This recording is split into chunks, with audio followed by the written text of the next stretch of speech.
Details చూస్తే తెలంగాణలో సంచలనం రేపిన ఫోన్ ట్యాపింగ్ కేసులో విచారణ కొనసాగుతుండటంతో సుప్రీంకోర్టు తీర్పుతో ఇవాళ జూబ్లీహిల్స్ పోలీస్ స్టేషన్లో లొంగిపోయిన ఎస్ఐబీ మాజీ చీఫ్ ప్రభాకర్ రావు విచారణ కొనసాగుతోంది.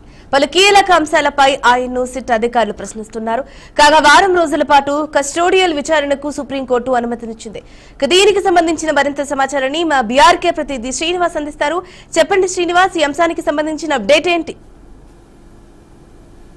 తెలంగాణలో సంచలనం రేపినటువంటి ఫోన్ ట్యాపింగ్ కేసు మరోసారి ప్రభాకర్ రావుకు కోర్టులో చిక్కలేదని చెప్పుకోవచ్చు. దీనికి సంబంధించి చూసినట్లయితే నాటి నుండి నేటి వరకు ప్రభాకర్ రావుకు సంబంధించినటువంటి అనేక సార్లు కోర్టుకు పిటిషన్ ఇవ్వడం జరిగింది. తన విచారణకు సంబంధించి విదేశాల్లో ఉంటూ అనేక సార్లు అంటే కోర్టుకు ధిక్కరణ చేసిన విషయాలు కూడా మళ్ళీ ఒకసారి కానీ ప్రభాకర్ రావు హైకోర్టును ఆశ్రయించిన క్రమంలో కూడా కొద్దిగా స్థానిక పోలీస్ స్టేషన్ లో ఖచ్చితంగా లొంగిపోవాల్సిందని కూడా ఆదేశాలు కూడా జారీ చేయడం జరిగింది. ఇలాంటి విషయానికి సంబంధించి చూసినట్లయితే ఈ రోజు పెద్ద ఎత్తున Prabhakar Rao Jubilee police station కి వచ్చి లొంగిపోవడం కూడా జరిగింది. దీనికి సంబంధించి పూర్తి ఆదేశాల మేరకు ఎప్పటి నుండి ఎప్పటి వరకు జరిగిన విషయాలన్నింటి మీద ఇప్పటికీ కోర్టుకు ఇచ్చినటువంటి ఉత్తర్వులతో పాటు అక్కడ ఉన్నటువంటి స్థానిక పోలీసులు సంబంధించినటువంటి ఇన్వెస్టిగేషన్ కూడా చెప్పాలని కానీ మానసికంగా ఒత్తిడి కానీ చేయకూడదని కూడా ఆ పిటిషన్ లో కూడా ఒక దాఖలు చేయనటువంటి పరిస్థితి. ఇది ఫోన్ ట్యాపింగ్ కేసు గత కొన్ని సంవత్సరాలుగా జరిగినటువంటి విషయాలు కావచ్చు. గత ప్రభుత్వంలో ఉన్నటువంటి అనేక రాజకీయ ప్రతినిధులు అనేక మందితోటి కాంటాక్ట్ చేసి అక్కడ ఉన్నటువంటి వ్యవహారానికి అక్కడ ఇంటెలిజెంట్ గా ఉన్నటువంటి ప్రభాకర్ చేసినటువంటి విషయాలను ఒక్కసారి కోర్టులో బహిర్గతమైనటువంటి పరిస్థితి. ఈ విషయానికి సంబంధించి ఎట్టకేలకు పోలీస్ స్టేషన్ లోని ప్రభాకర్ లొంగిపోయినటువంటి పరిస్థితి. ఇది తాజా సమాచారం. Right, thank you Srinivas for the update. NTR జిల్లా తిరువూరు టీడీపీ ఎమ్మెల్యే కొలికపూడి శ్రీనివాసరావు వివాదాలకు మారుపేరుగా ఉన్నారు. గత ఎన్నికల్లో తనకు టికెట్ కేటాయించేందుకు విజయవాడ ఎంపీ కేశినేని శివనాథ్ 5 కోట్లు తీసుకున్నారని వాటి బ్యాంకు స్టేట్మెంట్లు ఇవ్వగొరంటూ గురువారం తన వాట్సాప్ స్టేటస్ లో పెట్టడం కలకలం రేపింది. తాజాగా విసన్నపేట మండల టీడీపీ అధ్యక్షుడు రాయల సుబ్బారావును లక్ష్యంగా చేసుకుని వాట్సాప్ లో కొలికపూడి స్టేటస్లు పెట్టారు. ఇక ఇదే అంశానికి సంబంధించిన పూర్తి సమాచారాన్ని మా ప్రతినిధి సువర్ణబాబు అందిస్తారు. సువర్ణబాబు, చెప్పండి, ఈ అంశానికి సంబంధించిన అప్డేట్స్ ఏంటి?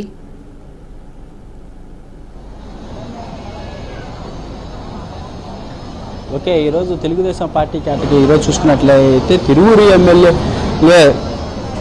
కొలికపూడి శ్రీనివాసరావు హాట్ టాపిక్గా మారిందనుకోవచ్చు. ఈరోజు చూసుకున్నట్లయితే తిరువూరు ఎమ్మెల్యే కొలికపూడి శ్రీనివాసరావు స్టేటస్ చూసుకున్నట్లయితే నువ్వు దేనికి అధ్యక్షుడివి, జోదం క్లబ్గా జోదం కోసం ఆఫీస్ పెట్టావంటూ నువ్వు నిజంగా రాయల్ అన్ని స్టేటస్లో పేర్కొన్నారు. ఒక పక్క చూసుకున్నట్లయితే దీనిపై అయినా తెలుగుదేశం పార్టీ క్యాడర్ కొలికపూడి శ్రీనివాసుని అడగగా ఇది కొంతకాలంగా రాయల్ సుబ్బారావు జోదం పార్టీ ఆఫీసు పెట్టి జోదం ఆడిస్తున్నాడు అని చెప్పేసి అన్నారు. గతంలో చూసుకున్నట్లయితే కేశినేని చిన్ని వర్సెస్ కొలికపూడి శ్రీనివాసం నడిచింది అనుకోవచ్చు. ఒక పక్క దీనికి సంబంధించి అయితే కొంతకాల క్రమశిక్షణ కమిటీ వేసి తెలుగుదేశం పార్టీ కార్యాలయంలో ఒకరి తర్వాత ఒకరిని విచారించగా కొలికపూడి శ్రీనివాసరావు అయినప్పటికీ అతని తీరు మార్చుకోవట్లేదు అని చెప్పేసి అన్నారు. ఒక పక్క చూసినట్లయితే తెలుగుదేశం పార్టీ నాయకులు అయితే మాత్రం కొలికపూడి శ్రీనివాసరావు ముక్కుసూటి మనిషిగా పోతున్నాడు. ఆయన క్యాడర్ అయితే మాత్రం ముక్కుసూటి పోవాల్సినంత ఏముంది, ఒక ఎమ్మెల్యే స్థాయి ఉండి ఒక మండల స్థాయి కోసం ఇట్లా స్టేటస్ పెట్టొచ్చా అని చెప్పేసి అని ఉండేది. అయితే దీనికి సంబంధించి అయితే మాత్రం ఇప్పుడు తెలుగుదేశం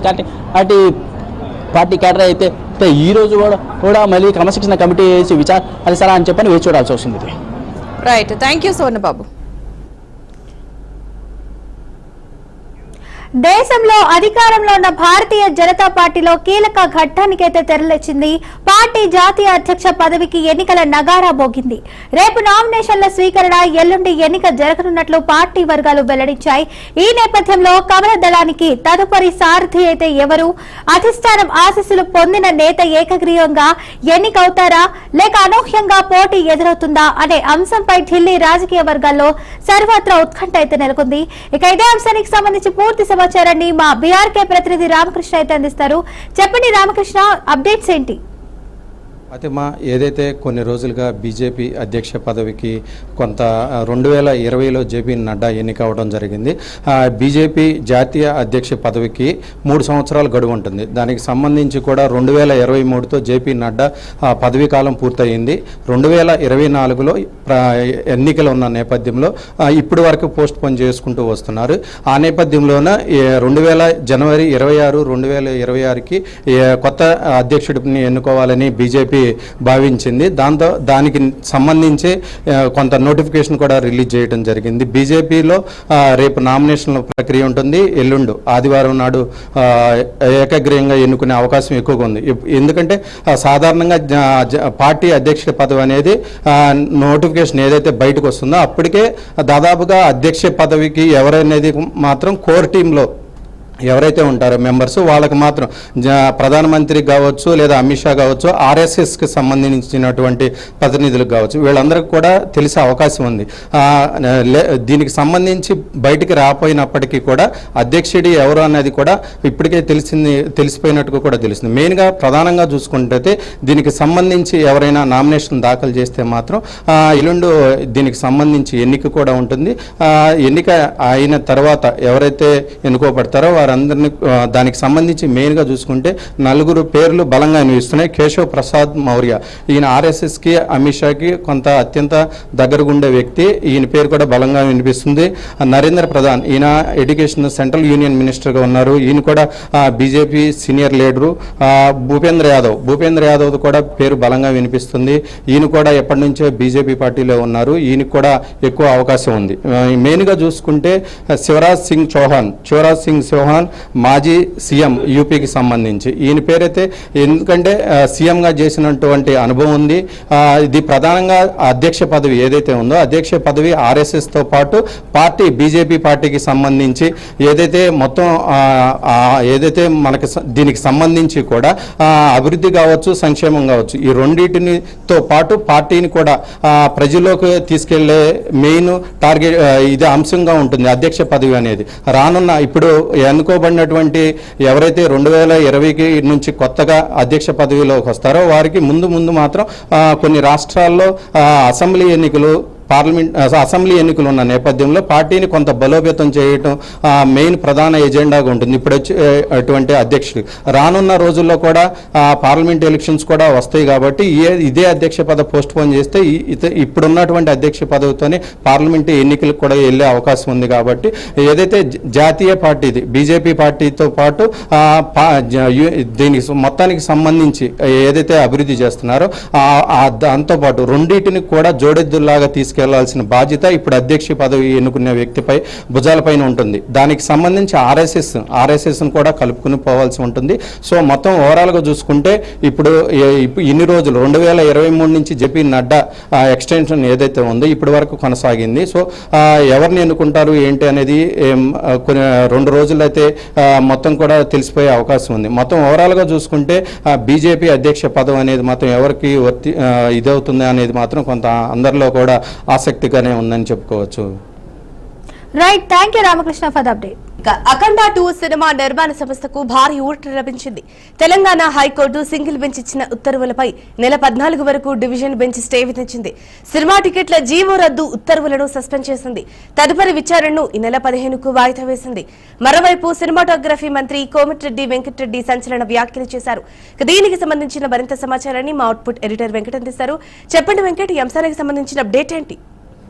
అఖండ సినిమా 2 నిర్మాతలకు కొంచెం ఊరట లభించిందని చెప్పుకోవాలి. తెలంగాణ హైకోర్టు వారికి అంటే ఏదైతే ఇచ్చినటువంటి నిన్న 11వ తారీఖు సింగిల్ బెంచ్ తీర్పు ఏదైతే ఇచ్చిందో ధర్మాసనం, అంటే టికెట్ రేట్లు పెంచుతూ తెలంగాణ ప్రభుత్వం ఇచ్చిన జీవోను రద్దు చేస్తూ ఒక తీర్పు ఇవ్వడం జరిగింది. ఆ తీర్పుని సవాల్ చేస్తూ ఈరోజు ప్రొడ్యూసర్ ఎవరైతే ఉన్నారో రామాచంట, గోపియాచంట నిన్ననే డివిజన్ బెంచ్ అంటే దిశభ్య ధర్మాసనానికి అప్పీల్ చేసుకోవడం జరిగింది.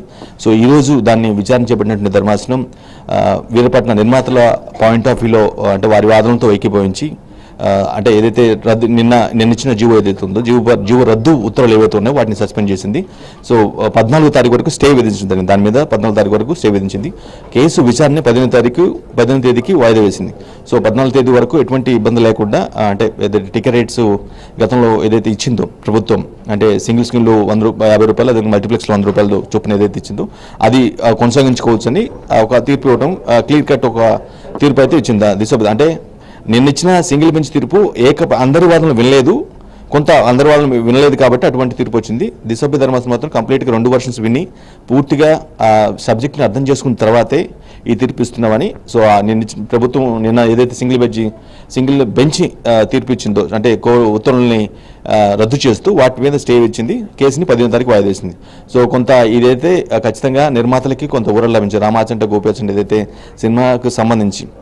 అంటే ఇంకో విషయం ఏంటంటే కోమటిరెడ్డి ఎవరైతే తెలంగాణ సినిమాటోగ్రఫీగా మంత్రిగా ఉన్నారో కోమటిరెడ్డి వెంకటరెడ్డి చాలా కీలకమైన వ్యాఖ్యలు చేశారు.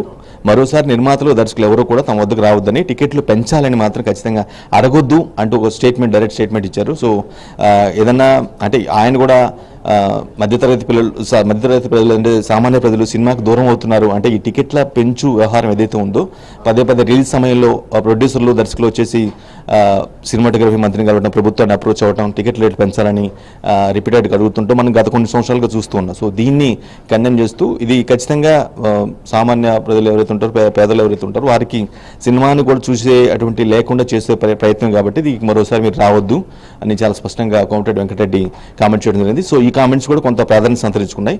మరోవైపు ఈ అఖండ నిర్మాతలు ఎవరైతే ఉన్నారో వారు కొంత ప్రాస్పెక్ట్ వచ్చిన డివిజన్ బెంచ్ తీర్పు ఇచ్చినటువంటి ఏదైతే ఉందో, అంటే నిన్నిచ్చిన తీర్పుకు సంబంధించి ఈరోజు మధ్యాహ్నానికి ముందు అంటే 12 ఆ టైంలో కూడా కొంత విచారణ జరిగింది. అంటే మీరు కోర్టు ఆదేశాలు ఇచ్చినప్పుడు కూడా, మీరు ఉత్తర్వులు ఇచ్చినా కూడా మీరు ఎందుకు ఫాలో అవ్వలేదు, టికెట్స్ పెంచే ఎందుకు టికెట్లు అమ్మేశారు అనే విషయాన్ని ప్రశ్నించడం. అంటే దిశభ్య ధర్మాసనం ఏదైతే ఉందో దానికి అంటే ఆ విచారణకు ముందు జరిగినటువంటి విచారణ ఏదైతే ఉందో వేరే నిన్న జరిగినటువంటి విచారణకు సంబంధించి కొంత దాని మీద కూడా కొంత వాదోపదాలు జరిగాయి. అప్పుడు మాత్రం తప్పు పట్టింది, ప్రొడ్యూసర్లను తప్పట్టింది, అదేవిధంగా బుక్ మై షో ఏదైతే సంస్థ టికెట్స్ బుక్ చేసుకునే ఒకటి సంస్థ ఏదైతే ఉందో దాన్ని కూడా తప్పట్టింది. మీరు ఈ విధంగా క్లియర్ కట్గా కోర్టు మ్యాండేట్ ఇచ్చి ఉత్తర్వులు ఇచ్చిన తర్వాత కూడా మీరు దాన్ని ఫాలో అవ్వకుండా ఈ విధంగా ప్రీమియర్ షో వేయటం కావచ్చు, లేదంటే ప్రీమియర్ షో రేటు తగ్గించకుండానే ఎలా అమ్మేశారు అని అంటే దానికి కూడా సమాధానం ఇవ్వడం జరిగింది. మాకు కోర్టు ఉత్తర్వులు వచ్చే లోపలనే పూర్తిగా కంప్లీట్గా టికెట్స్ అయిపోయాయి, అప్పుడు మేము మా అవుట్ ఆఫ్ హ్యాండ్స్ కాబట్టి మేము ఏం చేయలేకపోయామని చెప్పేసి బుక్ మై షో కావచ్చు, లేదంటే నిర్మాతలు కూడా వాళ్ళ వర్షన్ వినిపించడం జరిగింది. సో అది ఒక ప్రాస్పెక్ట్. బట్ నిన్న ఇచ్చినటువంటి జడ్జిమెంట్ కాపీని వీళ్ళు అప్పీల్ చేస్తూ డివిజన్ బెంచ్కి వెళ్ళారు కాబట్టి ఆ బెంచ్ దాన్ని పూర్తిగా 2 పక్షాల వాదనలు విని క్లియర్ కట్గా సో ఇది కరెక్ట్ కాదు, ఏదైతే సస్పెండ్ చేస్తూ ఇచ్చినటువంటి ఉత్తర్వులు తీర్పు ఏదైతుందో అది కరెక్ట్ కాదని చెప్పేసి దాన్ని స్టే విధించింది. 15వ తారీఖు వాయిదా వేసింది. సో నెక్స్ట్ ఏం జరగబోతుంది 15వ తారీఖు అంటే ఇప్పటికైతే 2 days వాళ్ళు ఏదైతే ఎక్స్పెక్ట్ చేశారో 2 రోజుల పాటు టికెట్ల ధర పెంచుకొని చేసుకోవచ్చని గవర్నమెంట్ ఏదైతే ఇచ్చిందో, నిర్మాతలు ఏదైతే ప్రాఫిటబుల్గా ఆలోచిస్తున్నారో అది దానికి ఎలాంటి ఇబ్బంది లేకుండా ముందుకు పోయే ప్రయత్నం కనిపిస్తుంది. మరి 15వ తారీఖు వాదన వెళ్ళిన తర్వాత ఎటువంటి జడ్జిమెంట్ ఇస్తుంది, ప్రభుత్వం తమ వైపు నుంచి ఏదైనా చెప్తుందా, లేదంటే పిటిషనర్ వాదనలతో ఏకీభవిస్తుందా అంటే ఇప్పటికైతే కూల్గానే ఉంది, వాళ్ళు కొంత కంఫర్టబుల్గానే ఉన్నట్టుగా అనిపిస్తుంది. నెక్స్ట్ ఏమిస్తారు, తీర్పిస్తారు అనేది ఒక ప్రాస్పెక్టు. సినిమాటోగ్రఫీ మంత్రి కోమటిరెడ్డి వెంకటరెడ్డి చేసిన వ్యాఖ్యలు కూడా చాలా చర్చనీయాంశంగా మారాయి. Jhansi Rani. Right, thank you Venkat for the update. Alluri Sitaramaraju జిల్లాలో బస్సు ప్రమాద బాధితులకు ఏపీ ప్రభుత్వం పరిహారం ప్రకటించింది. శుక్రవారం ఉదయం చింతూరు నుండి మారేడుమిల్లి వెళుతున్న బస్సు ఘాట్ రోడ్డు వద్ద అదుపు తప్పి లోయలో పడింది.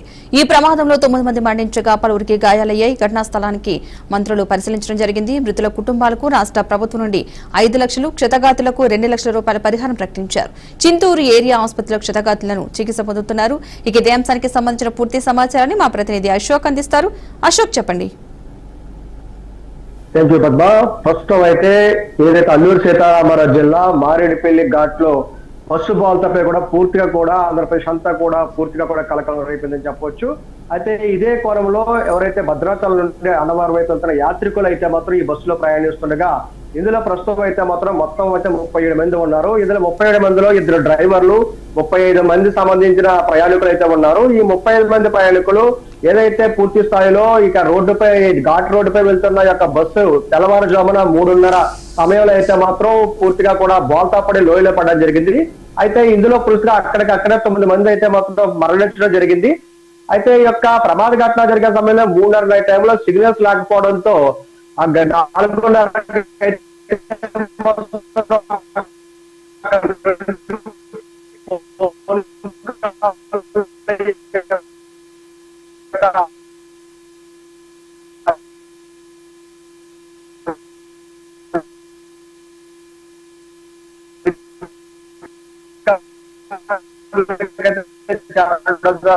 పూర్తిగా కూడా అధికారులందరూ కూడా వారికి సహాయ సహకారాలు అందించే ప్రయత్నం అధికారులు బాధ్యతారహితంగా కూడా ఉందని మారేడుపల్లి ప్రయాణికులందరూ కూడా పర్యాటన వెళ్తూ ఉంటారు. అయితే ఇదే చాలా పూర్తిగా కప్పేసి పొగతో కప్పేయడంతో కూడా ఏదైతే యొక్క అధికారులు తీసుకొస్తే భద్రతా చర్యలు కూడా తీసుకుపోవడంతో ఏదైతే ఒక పక్క కొండ ఒక పక్క లోయ ఉండడంతో లోయ పక్కన చిన్నపాటి గోడలు అయితే ఉండాలి. గోడలు ఉండడంతో ఎవరైతే డ్రైవర్ వస్తున్నాడో డ్రైవర్ ఒక ఆచూకీ కూడా తెల్లడం జరుగుతుంది.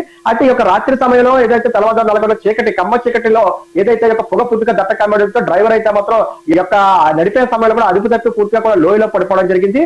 అయితే ఎవరైతే ప్రయాణికులు ఉన్నారో వారి ప్రయాణికులు అందరూ కూడా కళ్ళు తెచ్చి చూచేలోపు అందరూ కూడా లోయలో ఉండడం జరిగింది.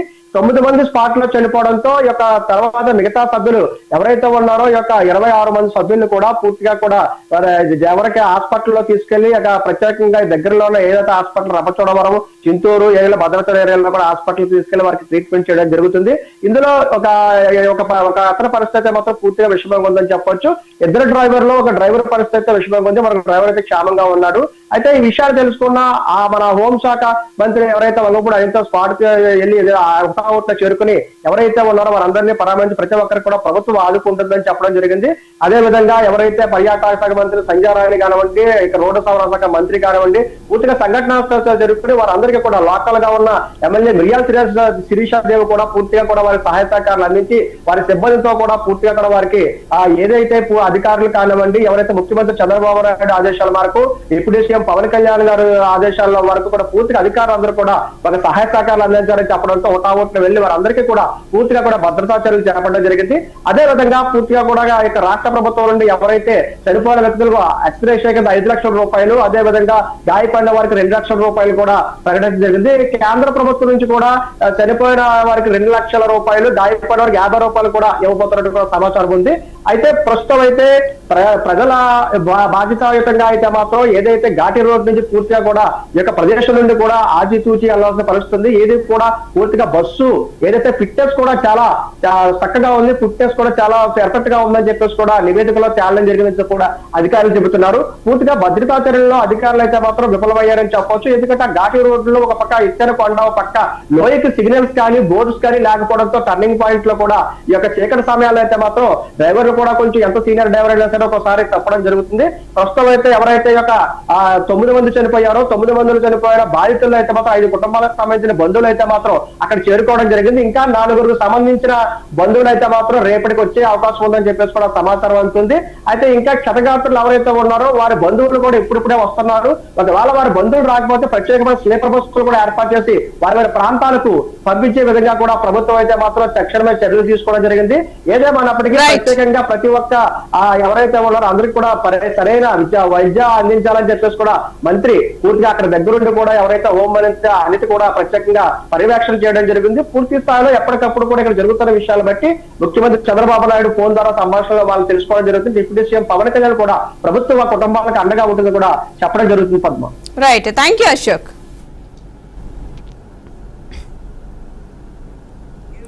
వరంగల్ తూర్పులో రాజకీయ పరిణామాలు రోజు రోజుకు మారుతున్నాయి. ఎప్పుడు వివాదాల్లో ఉండే కొండా ఫ్యామిలీకి తాజాగా కొందరు అనుచరులు షాక్ ఇచ్చారు. కొందరు కొండా ఫ్యామిలీని వీడి ఎమ్మెల్సీ బసవరాజు సారయ్య గూటికి చేరడం సంచలనం రేపుతుంది. కొండా వీరాభిమానిగా ఉన్న నల్గొండ రమేష్ సైతం కొండా వర్గంతో తెగతెంపులు చేసుకున్నారు. ఇక ఇదే అంశానికి సంబంధించిన పూర్తి సమాచారాన్ని మా బీఆర్కే ప్రతినిధి రవీంద్ర అందిస్తారు. చెప్పండి రవీంద్ర, అప్డేట్స్ ఏంటి? ఝాన్సీ, ఏదైతే వరంగల్ తూర్పులో రోజు రోజుకు చాలా వర్గాలు కట్టడం, వర్గపోరులో దాదాపుగా చాలా మంది ఎవరు ఎటెళ్లాలని స్థానికటువంటి క్యాడర్ కూడా అయోమయమైనటువంటి పరిస్థితి. అంటే ఏదైతే మంత్రి పదవి గత 2 సంవత్సరాల నుంచి చూసినట్లయితే కొండా సురేఖకు మరి వాస్తు దోషమా లేకుంటే వరంగల్ తూర్పు నుంచి గెలిచిన తర్వాత ఏంది అనేది అయితే ఒక జిల్లాలో అయితే ఒక క్వశ్చన్ మార్క్ తయారవుతుంది. అందరూ ఎమ్మెల్యేలు కంప్లైంట్ చేయడము, తర్వాత సినీ ప్రముఖుల మీద కామెంట్ చేయడం, ప్రతిదీ కూడా నిన్న కూడా నాన్ అవైలబుల్ ఒకటి వారెంట్ రావడం, అంటే ఎక్కడ కూడా ఆమె ఈ 2 సంవత్సరాల కాలంలో నిశ్శబ్దంగా కాముగా చేసినటువంటి దాఖలాలు అయితే లేవు. ప్రతి చోట కాంట్రవర్షియల్, ప్రతి చోట ఇబ్బందులు అనేది ఎదుర్కోవాల్సినటువంటి సందర్భం అయితే మనం చూస్తున్నాం. మొత్తానికి చూసినట్లయితే వరంగల్ తూర్పులో చాలా హాట్ గానే సమావేశం ఉంది, హాట్ గానే కార్యకర్తలంతా హీట్ మీద ఉన్నారు. అంటే ఇక్కడ ఏంటిదంటే నల్గొండ రమేష్ అనేట ఆయన గత 15-20 సంవత్సరాల నుండి కొండాకు పూర్తిగా అనుచరుడు. గతంలో చూసినట్టయితే కొండా సురేఖ పరకాల ఎమ్మెల్యే ఉన్నప్పుడు నల్గొండ రమేష్ ఒక ఇష్యూలో కొత్తకోట శ్రీనివాస్ అని ఎస్పీ అరెస్ట్ చేస్తే రాత్రి 12 గంటలకు పోలీస్ స్టేషన్ కి వెళ్లి విడిపించేంత వరకు రోడ్డు మీద ధర్నా చేసినటువంటి సందర్భం. అలాంటి నమ్మకమైనటువంటి కుటుంబ సభ్యుడైనటువంటి నల్గొండ రమేష్ ఇలా కొండా సురేఖ ఫ్యామిలీ వీడుతున్నాడంటే దాని వెనకాల ఏదో ఒక బలమైన కారణం అనేది చెప్పకనే చెప్పొచ్చు. జిల్లా వాసులంతా కూడా ఇదే సందర్భంలో చర్చ. అయితే ఎప్పుడైతే తన కింద నల్గొండ రమేష్ కింద జూనియర్ గా ఉన్నటువంటి ఎవరైతే ఉన్నారో తన ముఖ్య అనుచరుడు ఆయనే చాలా ఇబ్బందులకు గురి చేస్తున్నారు. తర్వాత క్యాడర్ అంతా అయోమయం చేస్తున్నారు అనేది కూడా నాయకులంతా కూడా ఒకటై నాయకులంతా కూడా ఒక లింక్ అయి కొండా సురేఖ ఉన్నట్టు అనుచర వర్గానికి మొత్తానికి తేడా వస్తున్నది. అంటే జూనియర్లకు ప్రియారిటీ ఇస్తున్నారు, సీనియర్లు విడమరుస్తున్నారు అనేది కూడా కార్పొరేటర్లు కావచ్చు, మాజీ కార్పొరేటర్లు, ప్రెసిడెంట్ కార్పొరేటర్లు అందరూ కూడా కలిసి ఈరోజు నల్గొండ రమేష్ ఇంటర్నే మీటింగ్ ఏర్పాటు చేసుకోవడం జరిగింది. అక్కడికి బసరావు సారే రావడం, కార్యకర్తలంతా సమీకరణ చేయడం, అసలు వరంగల్ తూర్పు పైన ఏం జరగబోతుంది, ఏం జరుగుతుంది, మొదటి నుంచి కూడా ఒక కాంగ్రెస్ కు ప్రతిష్టంగా ఉన్నటువంటి కంచుకోట లాంటి కాంగ్రెస్ పార్టీ ఇట్లా చెక్కల ముక్కలు అవుతున్నటువంటి సందర్భం ఉన్నది. కాబట్టి వాళ్ళంతా కూడా అధిష్టానానికి వెళ్లి ఫిర్యాదు చేసి తదుపరి కార్యాచరణ ఏంటి అనేది మాత్రం ఒక కార్యాచరణకు ఒక అనాలిసిస్ అయితే రావడం జరిగింది. మొత్తానికి చూసినట్టయితే ఈ రోజు సాయంత్రమో రేపో అపాయింట్మెంట్ తీసుకొని అధిష్టానానికి హైదరాబాద్ కు వచ్చి ఫిర్యాదు చేయడం ఉన్నారు. దానిపైన ఈ తూర్పు ఏ విషయం తేలనున్నది, ఎట్లా ఏం చేస్తుంది అధిష్టానం, వీళ్ళ పైన ఏం చర్య తీసుకోబోతుందో మనం వేచి చూడాల్సిందే. Chance right, thank you Ravinder.